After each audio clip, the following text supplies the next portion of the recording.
अकोला शहरातील स्वच्छता आणि पर्यावरण संवर्धनाच्या दृष्टीने महत्त्वपूर्ण पाऊल उचलत माजी उपमहापौर निखिलेश दिवेकर यांनी अकोला महानगरपालिकेकडे विद्यार्थ्यांच्या अभ्यासक्रमात कचरा व्यवस्थापन हा विषय समाविष्ट करण्याची मागणी केली आहे।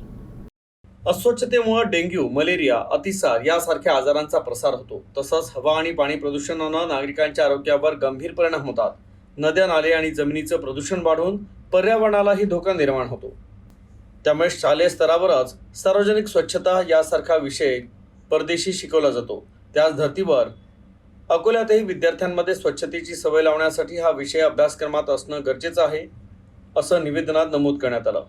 त्याचबरोबर ओला आणि सुका कचरा वेगळा करणं, सार्वजनिक ठिकाणी कचरा न टाकणं, कचरा कुंड्यांचा वापर करणं, प्लास्टिकऐवजी कापडी पिशव्यांचा वापर वाढवणं आणि विद्यार्थ्यांकडून स्वच्छतेची शपथ घेणं यासारख्या उपक्रमांचा समावेश आहे। शालेय स्तरावरच अशा प्रकारचं शिक्षण दिल्यास विद्यार्थी भविष्यात जबाबदार नागरिक बनतील आणि शहर अधिक स्वच्छ ठेवण्यास हातभार लागेल असा विश्वास व्यक्त करण्यात आला।